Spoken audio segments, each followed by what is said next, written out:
Welcome to the Williams-Sonoma Inc. Second Quarter Fiscal 2025 Earnings Conference Call. At this time, all participants are in a listen-only mode. A question-and-answer session will follow the conclusion of the prepared remarks. I would now like to turn the call over to Jeremy Brooks, Chief Accounting Officer and Head of Investor Relations. Please go ahead. Good morning, and thank you for joining our second quarter earnings call.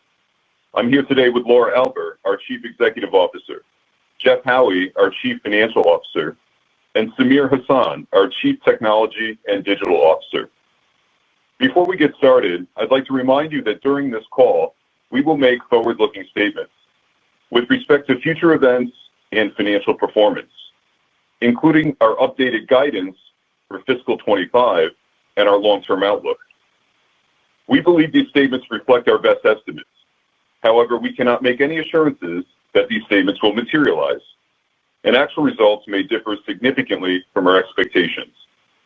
The company undertakes no obligation to publicly update or revise any of these statements to reflect events or circumstances that may arise after today's call. Additionally, we will refer to certain non-GAAP financial measures. These measures should not be considered replacements for and should be read together with our GAAP results. This call should also be considered in conjunction with our filings with the SEC. Finally, a replay of this call will be available on our Investor Relations website. Now, I'd like to turn the call over to Laura. Thank you, Jeremy. Good morning, everyone, and thank you for joining the call. I'm excited to talk to you about our second quarter. Before we get into our results, I'd like to acknowledge our team for their hard work. Their commitment, creativity, and focus continues to drive our success. We're proud to deliver strong results in the second quarter of 2025 with another positive top-line comp and continued outperformance in our profitability. In Q2, our comp came in above expectations at 3.7%, with all brands again running positive comps. And we exceeded profitability estimates with an operating margin of 17.9% and earnings per share of $2, with earnings growth of nearly 20%. This was our second quarter of accelerated positive comps coming out of 2024, despite continued geopolitical uncertainty and no material improvement in the housing market. And we continue to outperform the industry, which declined in Q2. This growing outperformance was driven by positive comps in both furniture and non-furniture and strong performance in our retail and e-commerce channels. As we move into the second half of 2025, we are continuing to focus on three key priorities. First, returning to growth. Second, elevating our world-class customer service. And third, driving earnings. Let's take a moment to review how we're advancing these priorities. First, in our core brands, we have increased our newness offer and are focused on categories where there is substantial white space in the market. Our product development competency is a distinct competitive advantage and allows us to deliver exclusive, high-quality merchandise at a compelling value. And our focus on innovation is driving results, particularly in furniture, where newness pushed us into positive furniture comps. Our growth strategy also includes diversifying our assortment in seasonal decor, textiles, and housewares. And strategic collaborations are another critical part of our growth plan. These collaborations continue to expand new customer growth and drive sales, and most importantly, drive relevance and excitement for our brands and our customers. Also, our B2B business remains an important part of our growth strategy. B2B grew 10% in Q2, with both trade and contract performing. We continue to build a loyal, expanding client base across multiple industries by leveraging our design expertise and commercial-grade product range. Our emerging brands, including Rejuvenation, Mark & Graham, and Green Row, together also continue to grow double-digit. We have a proven ability to build and scale brands, and we are particularly excited about Rejuvenation, which drove its seventh consecutive quarter of double-digit comps in Q2. We currently have 11 Rejuvenation stores and will be opening up our 12th store in Nashville in September. We continue to believe that Rejuvenation will be our next billion-dollar brand. Beyond growth, our next priority is to focus on customer service.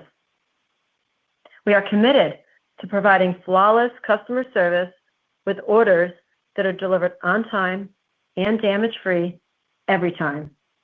Our operational performance continues to be better than our benchmarks, and we are focused on further optimizing these metrics by minimizing returns and damages, reducing split shipments, and decreasing fulfillment time. We see even further opportunity for supply chain efficiencies in the long term as we implement AI capabilities. And finally, the cumulative results of our focus on returning to growth, improving customer service, and tightly controlling expenses will enable us to drive our third key priority: strong earnings. Now, I'd like to share an update on the opportunity we see with AI at Williams-Sonoma. We don't view AI as a standalone function. It is embedded across our business. Our strategy is organized into three areas: enhancing the customer experience, optimizing our supply chain, and automating internal operations. On the customer experience, we are already seeing strong results from our new AI-powered customer service assistant, which we launched with Potty Barn Kids earlier this summer and are scaling across all of our brands this week. It is improving issue resolution rates and speed while reducing cost, creating a better experience for both customers and associates.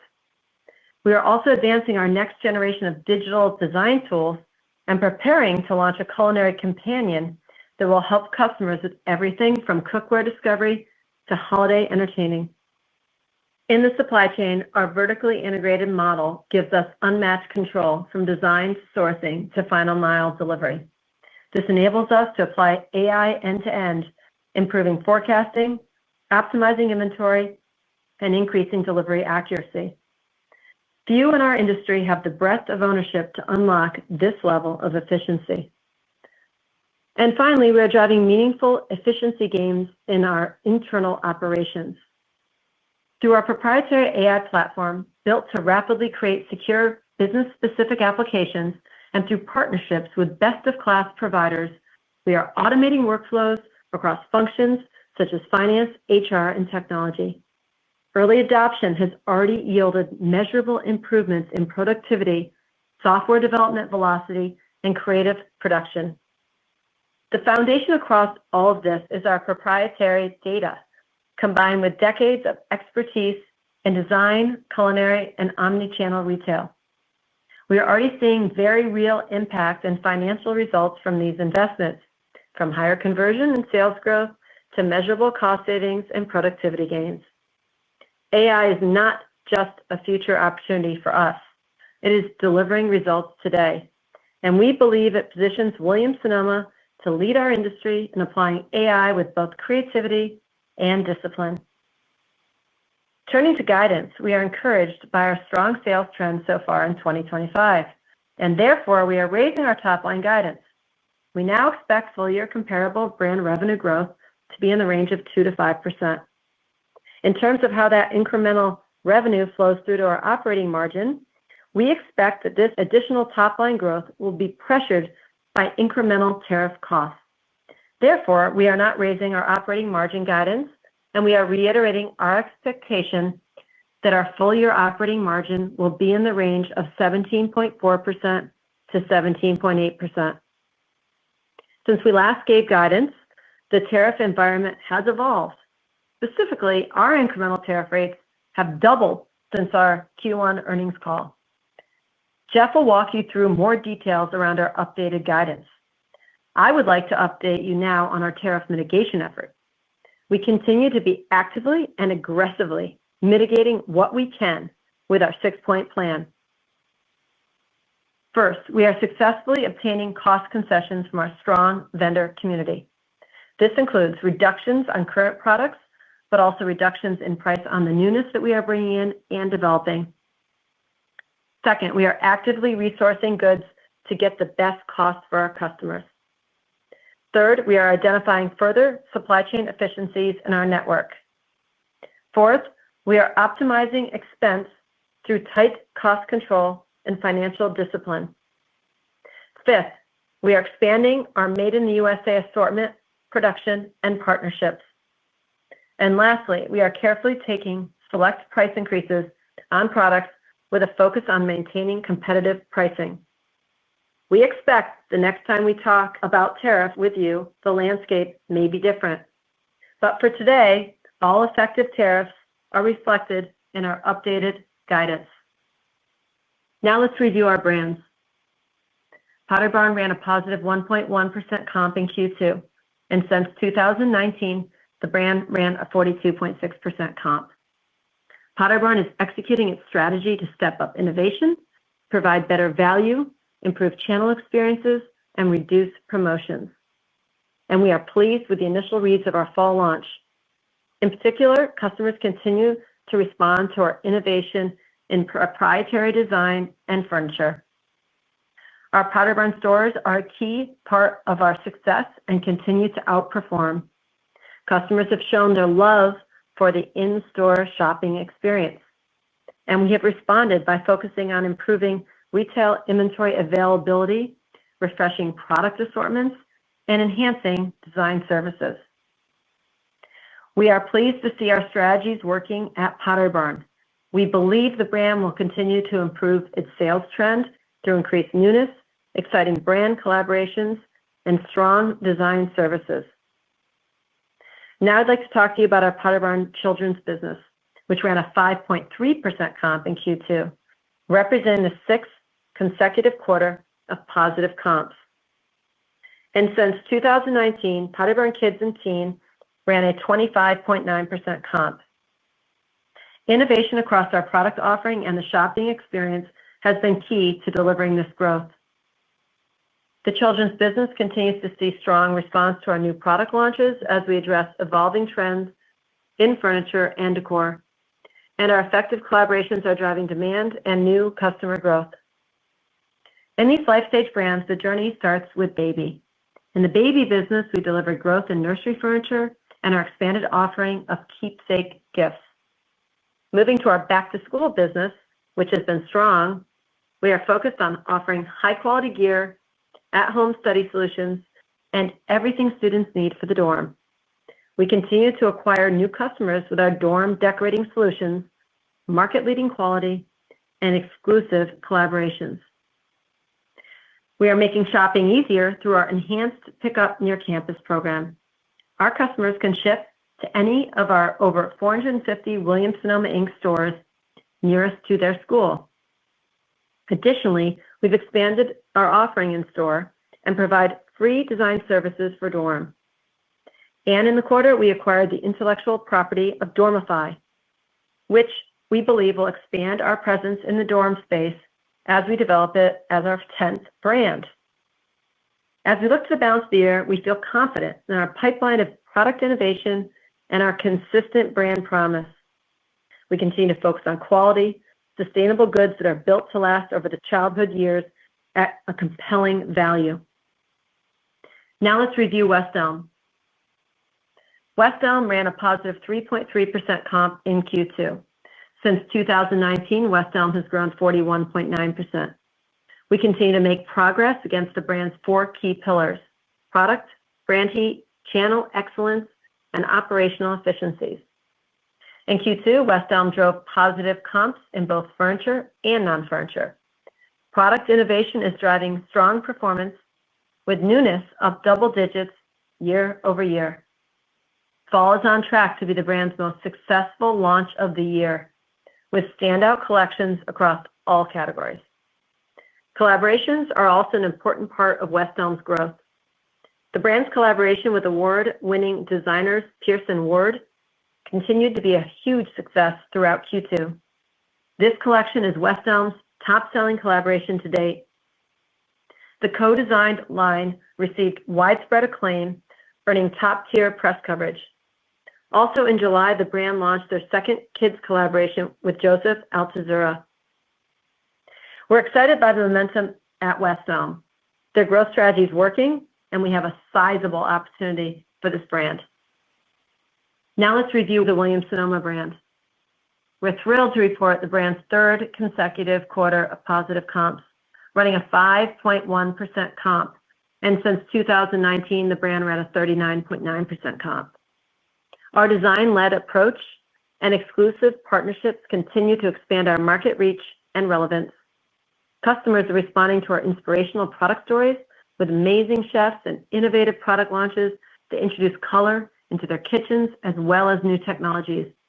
From chef-driven collaborations to the ongoing success of Williams-Sonoma exclusive products, we are providing our customers with what they want.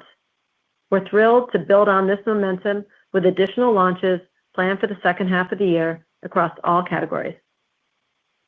I also want to mention that in early July, we kicked off our annual fundraising with No Kid Hungry to support their fight against childhood hunger in America.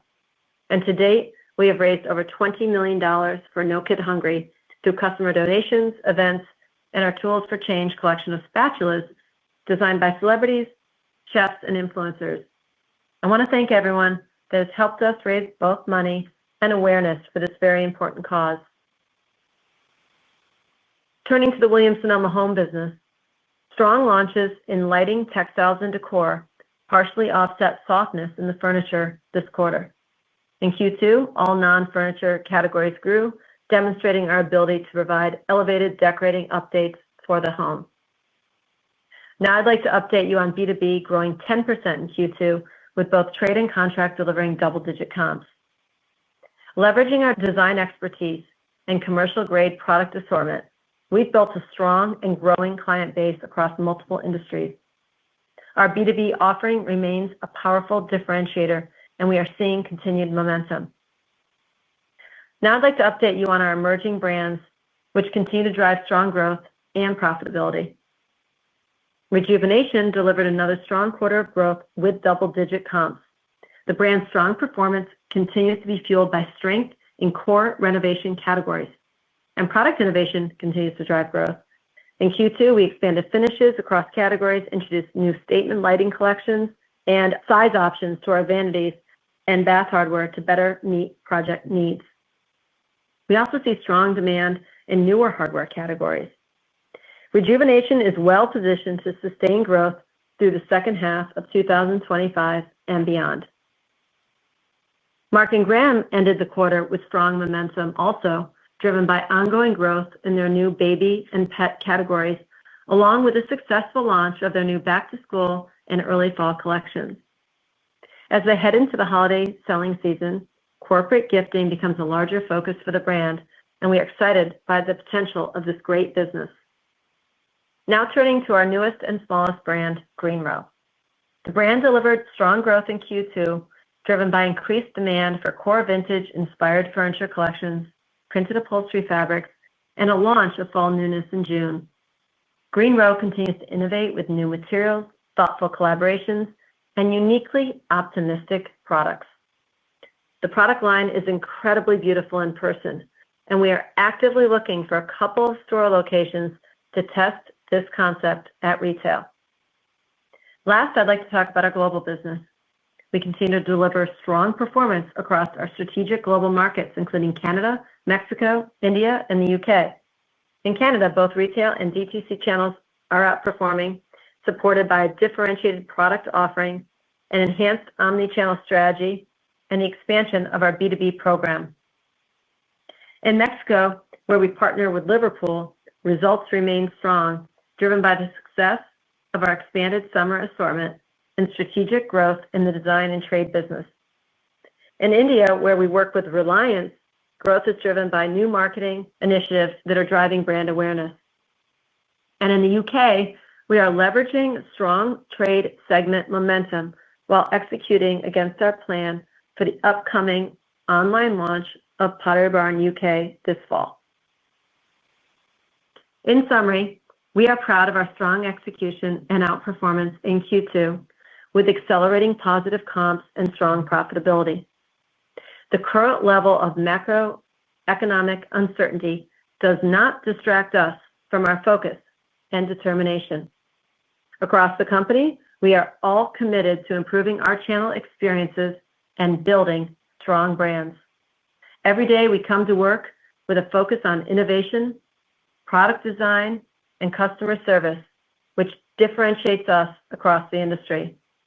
This differentiation allows us to shine in this highly fragmented industry and ultimately positions us to pick up market share.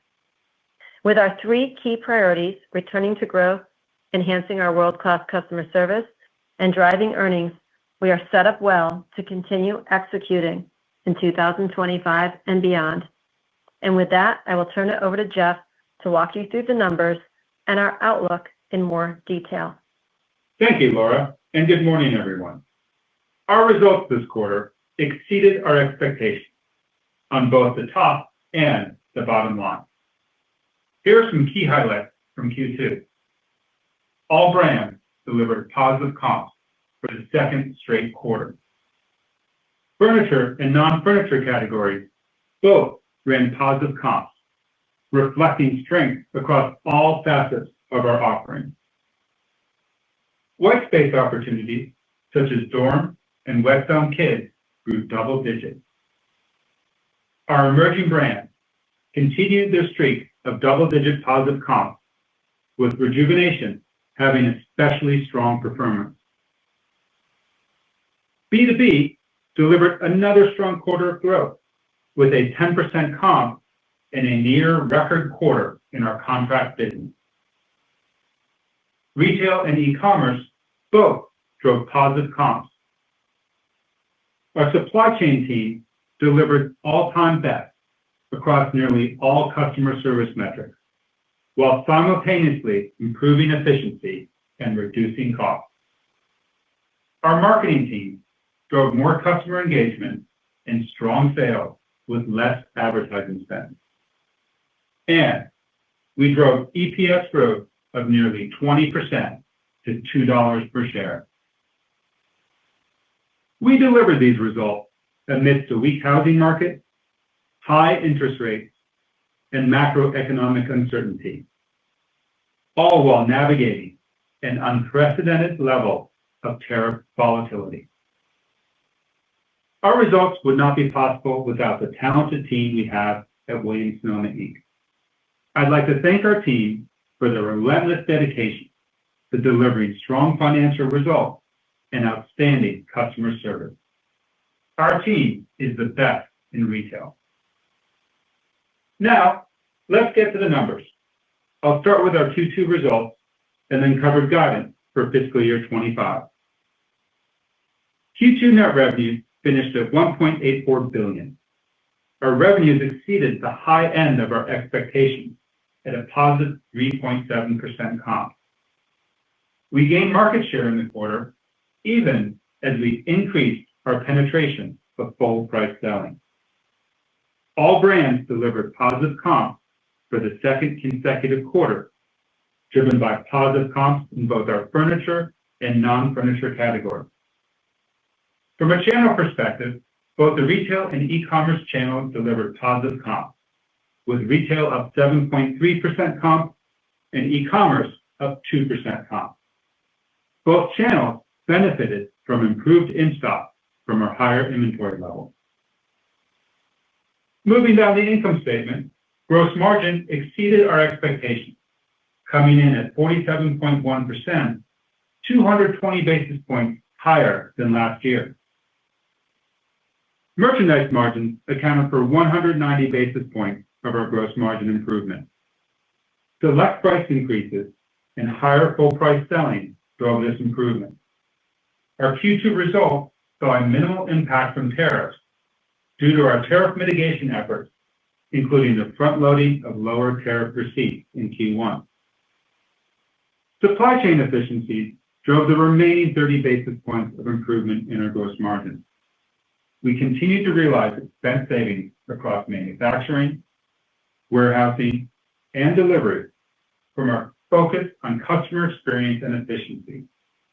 Key metrics, including returns, accommodations, damages, replacements, and outbound shipping expense, continue to improve year-over-year.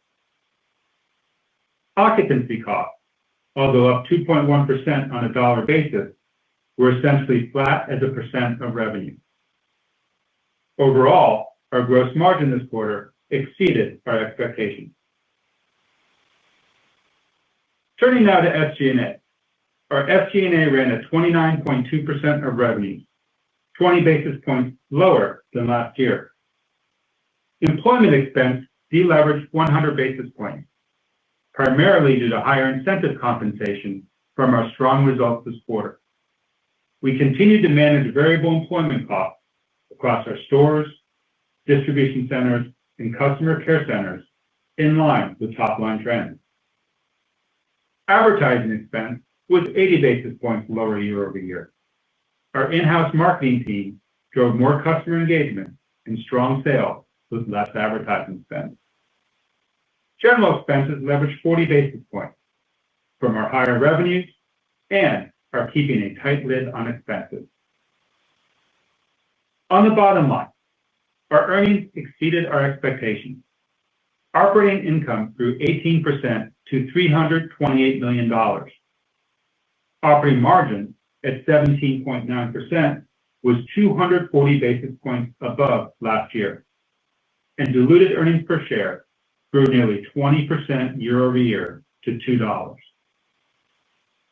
On the balance sheet, we ended the quarter with a cash balance of $986 million, with no outstanding debt. We generated $283 million in operating cash flow during the quarter, invested $52 million in capital expenditures supporting our long-term growth, and returned $280 million to our shareholders through $199 million in stock repurchases and $81 million in dividends. Merchandise inventory stood at $1.4 billion, up 17.7% to last year. Our inventory includes $70 million of a strategic pull forward of receipts at lower tariff rates than expected later in fiscal year 25, and $20 million of incremental tariff costs recorded in inventory. Overall, our inventory level and composition are well positioned to support our sales growth. Summing up our Q2, we're proud to deliver results that exceeded our expectations on both the top and the bottom line. Now, let's turn to our guidance for fiscal year 25. First, some housekeeping. Fiscal year 24 was a 53-week year for Williams-Sonoma Inc. In fiscal year 25, we will report comps on a 52-week versus 52-week comparable basis. All other year-over-year compares will be 52 weeks versus 53 weeks. The additional week contributed 150 basis points to revenue growth and 20 basis points to operating margin to fiscal year 24 results.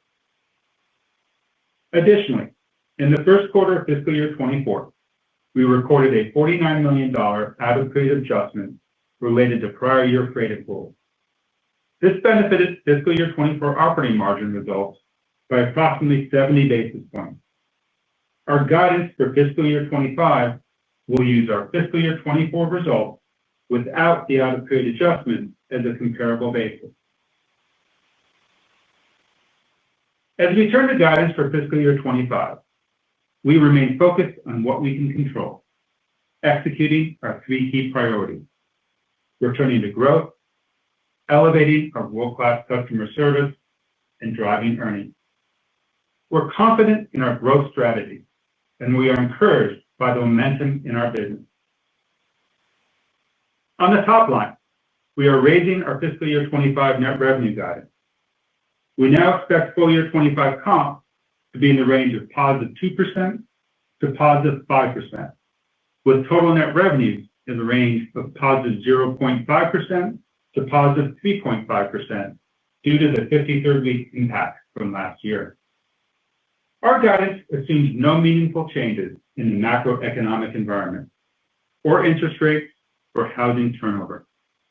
Our higher guide reflects the continued strength in our business, strong customer response to our newness and innovation, and continued traction across our key growth initiatives.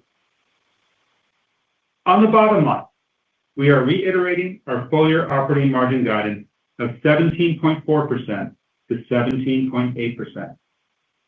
The flow-through from our higher revenue will be offset by both the tariffs announced since our last earnings call and the flexibility we are giving ourselves to protect our key priorities of growth and service. Regarding tariffs, Our incremental tariff rate has doubled since our last earnings call. At our May earnings call, our incremental tariff rate was 14%.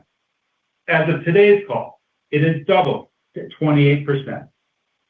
This includes the additional 30% China tariffs, 50% India tariff, 20% Vietnam tariff, an average 18% tariff on the rest of the world, as well as the 50% steel and aluminum tariffs and the 50% copper tariff. We believe the strength of our operating model, combined with the 6-point mitigation plan that Laura shared with you, enables us to maintain our guidance despite the doubling of tariffs since our last earnings call. Our guidance reflects our best estimate of the impact based upon the tariffs in place as of this call. Given our strong performance this year and our raising top-line guidance, we would expect there to be incremental earnings flow through on the year. However, tariff policy has been volatile and subject to multiple revisions. It's hard to say where tariffs will ultimately land and what impact they will have on our business. As we navigate this uncertainty, we intend to stay focused on growth and service. Reiterating our operating margin guidance gives us the flexibility to protect these key priorities.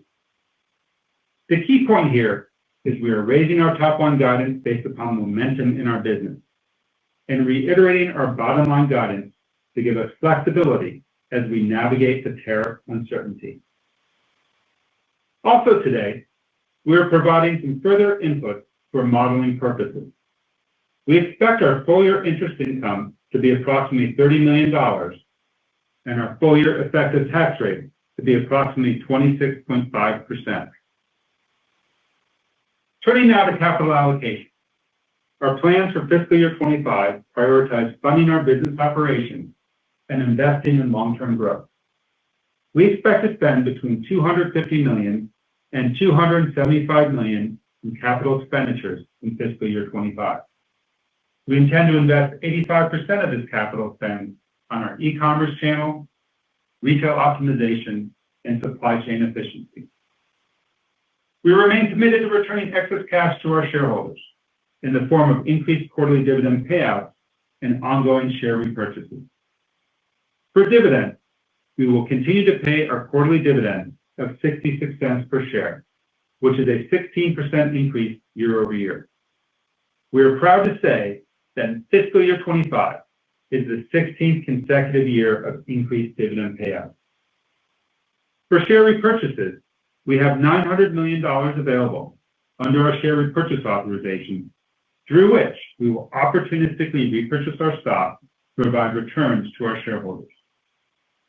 Looking further into the future beyond 25, we are reiterating our long-term guidance of mid to high single-digit revenue growth with operating margins in the mid to high teens. Wrapping up Laura's and my comments, we're proud to have delivered another quarter of strong results for our shareholders that exceeded expectations. While tariff policy has produced uncertainty and headwinds, we are encouraged by the momentum we see in our business. Our focus remains on our three key priorities: returning to growth, elevating our world-class customer service, and driving earnings. We are confident we will continue to outperform our peers and deliver shareholder growth. For these 5 reasons, they remain consistent. Our ability to gain market share in the fragmented home furnishings industry, the strength of our in-house proprietary design, the competitive advantage of our digital-first but not digital-only channel strategy, the ongoing strength of our growth initiatives, and the resilience of our fortress balance sheet. With that, I'll open the call for questions.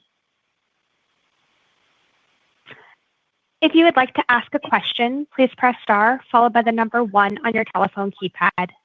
In the interest of time, we ask that you please limit yourself to 1 question and 1 follow-up. Thank you. We'll pause for just a moment to compile the Q&A roster. Our first question comes from Oliver Wintermantel from Evercore. Please go ahead. Your line is open. Yeah, thanks. Good morning, guys. A question on the comp performance. Could you talk a little bit about the transactions versus ticket or AUR? What really drove most of the comp outperformance? Good morning, Ollie. Good to hear from you. As everyone knows, we don't specifically disclose our AUR ticket transaction metrics. Pricing was one part of the quarter, but our comps are really reflective of the momentum in our business, and we're seeing positive results from nearly every initiative we're after. I talked about that in our prepared remarks. All brands positive comps. Laura talked about how newness innovation is working. Both furniture and non-furniture positive comps. White space opportunities that I've been speaking about for several quarters, like Dorm and West Elm Kids, double-digit comps.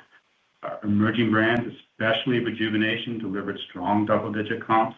And our business-to-business division was another double-digit comp as well, really led by the contract business. So we are seeing strong momentum in our business, and we're very pleased with our comps. Got it. Thanks. And as a follow-up, just on the second half on your guidance, you're keeping the operating margin guidance the same, raising the top line. Could you maybe talk a little about the gross margin versus SG&A outlook for the second half of the year? Is the gross margins then pressured by tariffs, but SG&A could be helped by the strong 3.5 comp that's implied for the second half? As you know, Ollie, we don't guide the specific lines, but we guide total operating margin, and we are reiterating our operating margin guidance for the full fiscal year, despite the incremental tariffs announced since our last earnings call. There's three key points I want to talk about as it relates to our overall guidance. I think each one is important to understand how we came up with the guidance and how we approached it.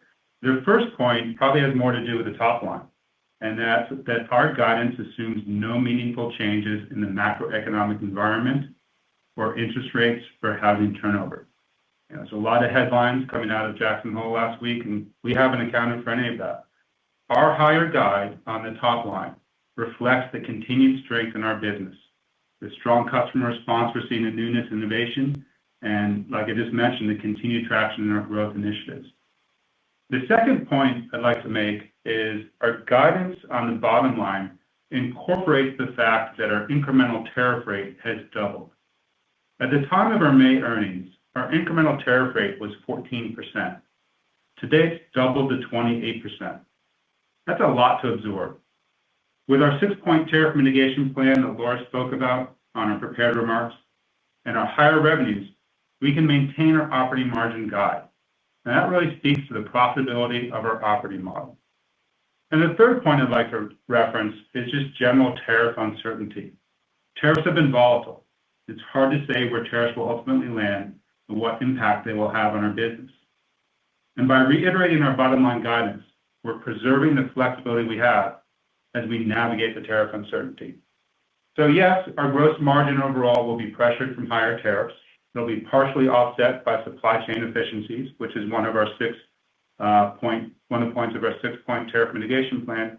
And yes, we may pull some levers in SG&A, but we guide only our top and bottom line because it gives us the opportunity to pull different levers as we see business and trends evolve. And as you've seen, we know the levers to pull.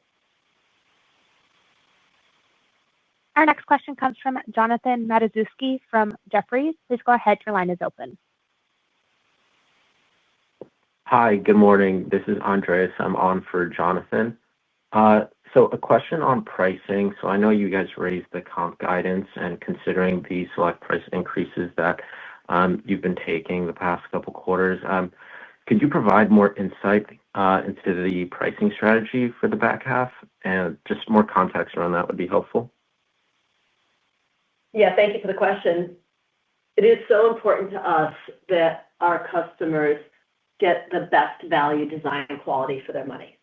And that hasn't changed despite tariffs or anything else for that matter ever. We continue to try to build more innovation into our product lines and more quality, and also be smart about where the costs are and taking out costs that the customers don't care about. So we've been really at it, knowing the pressure that the tariffs would provide to work with our vendor partners to produce a line that everybody can do well with and the consumers will respond to. And as you've seen, we've been surgical about where we've taken some price increases, where frankly we were too cheap in the market for what we were selling. And, we've seen good results from those things and we're watching it carefully. We certainly want to stay competitive and we want to make sure that our product lines and furnishing a whole home is accessible for our customers. So you don't want to move too much. And I feel really good about where we have it through the balance of the year. And we're constantly doing pricing, tests to see what matters to our customer against which categories. And we're very thoughtful about it.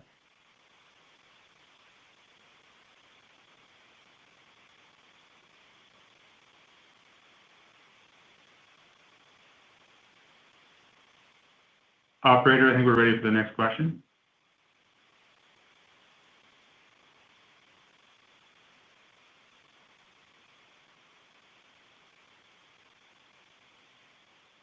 Operator? Operator?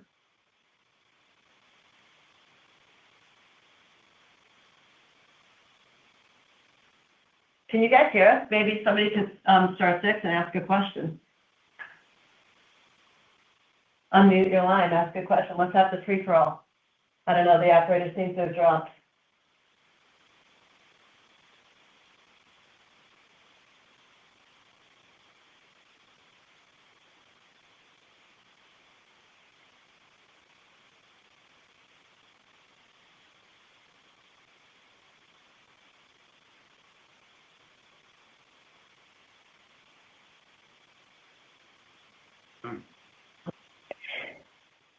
Your next question comes from the line of Peter Benedict with Baird. Please go ahead. Wow, the pressure's on after the long pause. So thanks for taking. Could you hear me? Could you hear me saying, "Go ahead, ask the question"? Yes, we could. Okay. We could. And why couldn't you couldn't unmute yourself? Well, I think the operator has to do that for us. But anyway, so thanks for taking the question. I guess my one question will just be maybe an update on your view of your ability to kind of resource where you're getting products given the changes in tariffs. I think you talked about made in the USA. I think that you were maybe an 18% mix in 2024, if I recall correctly. Just maybe give us a sense of what's realistic on that front, and also just throughout some of these other markets, what you're doing in terms of resourcing. Thank you. Yeah, thanks, Peter. It's a good question. I think you know very well how strong our sourcing capabilities are. We have a lot of relationships all over the world, including the United States, longstanding relationships, and we know how to move product quickly and effectively. So we have been, carefully spreading out the risk outside the United States and making the best decisions we can without making too much knee-jerk reaction, because there's so much change that we've seen of tariffs, that were once very high going lower, and it's still yet to be seen where it's going to land. And so flexibility on our key items and having multiple sources, 1, 2, 3, or 2, 3 sources versus just one, is a key part of our strategy. As it relates to non-USA furniture threats of tariffs, it's really too early to speculate. I think we're day 5 of a 50-day probe. There's not a lot of information on this subject. But I will say that, it's going to be very difficult for the industry, even if tariffs are put on, to bring a huge amount back to the United States in a short window of time, because there aren't the factories available to do a lot of production. And also, particularly for the lower end of the market, it will be difficult because those consumers, are buying mostly Asian products. For us, of course, we will be in a much better position than most if that were to happen, because of our strong USA manufacturing, capabilities already. We have most of our, not most, I'd say a good chunk of our upholstery in the United States as we speak, and we could do more there, and that would be something we'd really push. We have factories in Mississippi and North Carolina, and then we have our Rejuvenation Portland manufacturing unit that we love and has been running for many, many years. And because we know manufacturing, we know how to move more. So we'd be in much better shape if that were to happen. But I think the administration is realistic and understanding that this can't happen overnight, and we will continue to watch whatever they do and make our changes accordingly. Your next question comes from the line of Michael Lasser with UBS. Please go ahead. Good morning. Thank you so much for taking my question. How much price have you seen being taken across the industry thus far, and how much price has Williams-Sonoma taken across its various brands, and did that contribute to some gross margin expansion in the second quarter, given that you were selling some older, lower-cost inventory? Thank you so much. You said price, like retail price? Yes, ma'am. Okay. So, it's hard to know what other people are doing because there's a lot of up-down pricing in the market. So someone will, take their price up only to take it down with a promo, or an email offer, credit card offer. There's a lot of promotions continually in our industry. That has not changed, and people have really stepped up their everyday discounts. And at the same time, I do think that they've taken prices up. So it's more very, very muddy to understand what is happening with other people's prices. As I said earlier, we've been very carefully looking at where prices make sense. And you have to remember also, we sell everything from anchovies to armoire. So, depending on what, they could move to the higher end of our furniture or the mid prices from the low end. And that also drives AUR, which is why we're always really reluctant to give you those metrics, because you could think it's one thing when it's really another. And as we said, we're pleased and thrilled to see furniture comping. And, obviously furniture is a higher AUR, higher ticket than some of the other categories. So,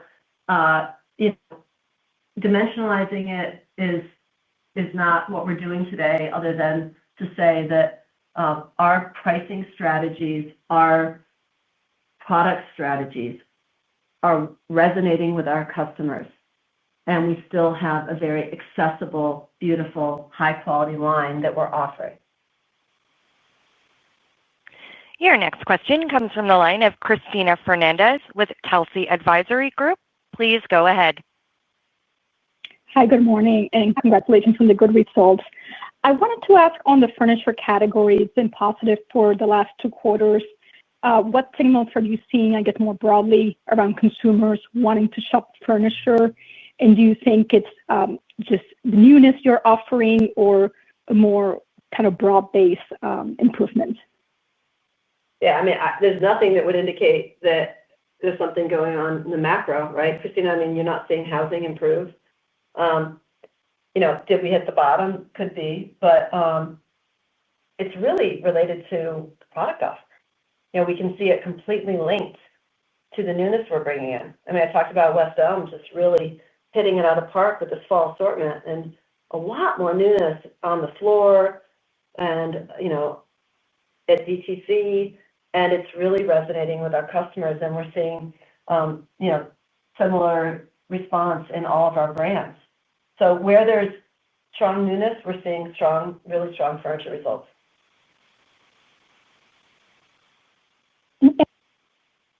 Your next question comes from the line of Christopher Horvers with JP Morgan.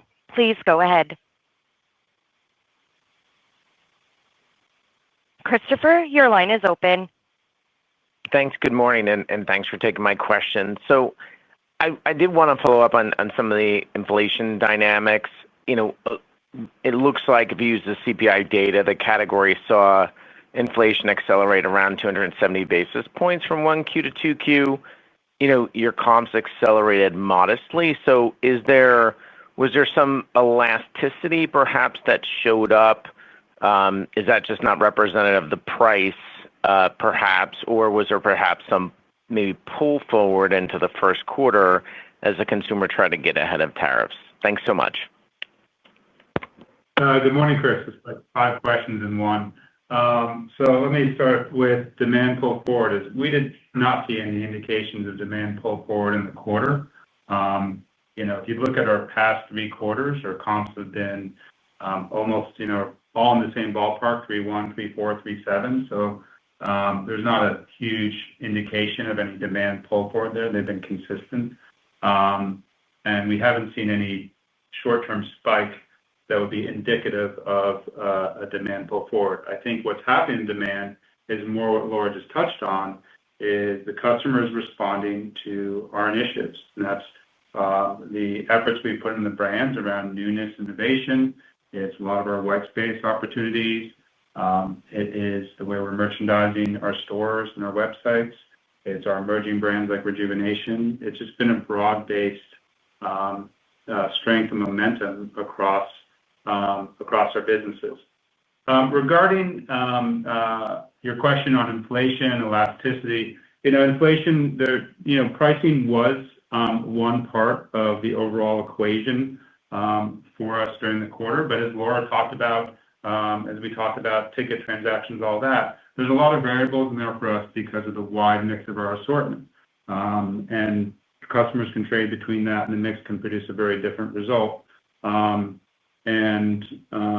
to remember the other part of your question. In terms of elasticity, what we're seeing from elasticity is really just depends. It's category by category, SKU by SKU specific. The key point is the more differentiated a product is, the less elasticity it is, and the more opportunity to take price. The less differentiated, the more commoditized the product is, the more pricing is sensitive. Going into more specifics would be playbook. For us, the thing isn't just about price. It's about value. It's about the quality equation. It's about the service equation. We're winning on all those fronts. Your next question comes from the line of Steven Zaccone with Citi. Please go ahead. Great. Good morning. Thanks very much for taking my question. I wanted to focus on the second half and just how you're thinking about the third quarter versus the fourth quarter in terms of same-store sales growth. It seems like the business has had this broad-based strength. Would you expect that to continue? Laura, specifically, holiday was pretty good for retail last year. You saw an acceleration in your business. What's your view on holiday and how the consumer responds? Thank you. Yeah, it's really, when you think about the back half, but as we said in our prepared remarks, we're pleased with our current sales, and the momentum is continuing. Getting furniture to positive comp is a huge piece of that equation. We've had great momentum in our most holiday-specific brands, i.e., Kids and Williams-Sonoma. That is great because when they're doing well, they're more naturally giftable than some of our other brands that are more decorate your own home. That makes us optimistic. Of course, there's the product line. We've gotten to see it. We've got to see the online demonstration of it. It's very, very compelling and builds on the things that are working today.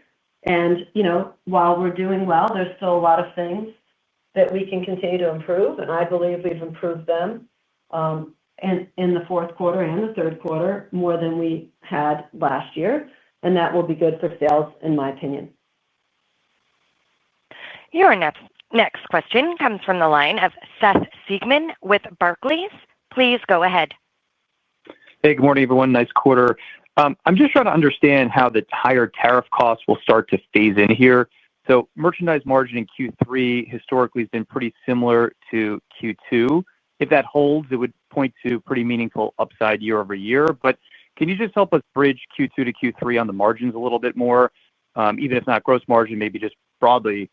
Just a related follow-up, as I think about how you've embedded tariffs here for the back half of the year, can you just remind us how to think about how these costs wrap into next year? Should we assume that you get better at mitigating it as time goes on? Thank you. Good morning, Seth. A lot to go over in that call. In terms of what we're thinking about for Q3 margin, as you know, we don't guide the specific quarters. We provide annual guidance. That gives us flexibility to adjust and pull different levers as we go through and see the business. What we will guide in terms of overall how the tariffs will start to flow into our margins is we do see it accelerating, the impact accelerating across the year. We're on the weighted average cost method of accounting, and as those higher tariff costs work their way into our cost of goods sold, there'll be a gradually building process across the year.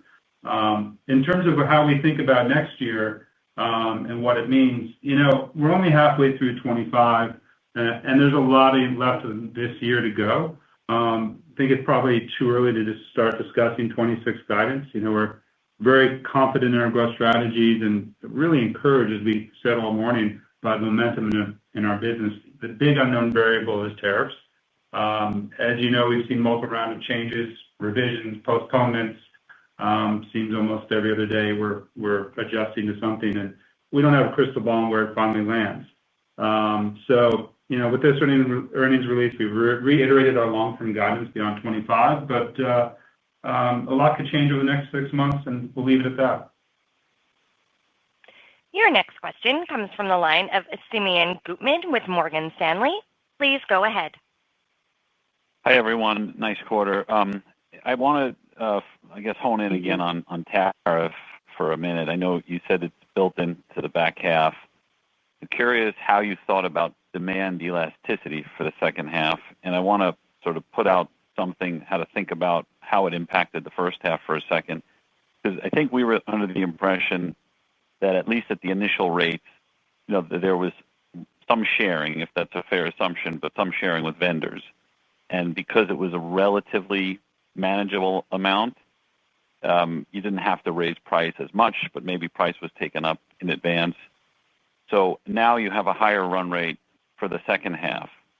How does that sharing look like? Does the guidance mean you have to take price up more and you're more concerned about elasticity and hence margin? Just curious if you can give us a little more detail of how it's progressed throughout the year. Yeah, sure.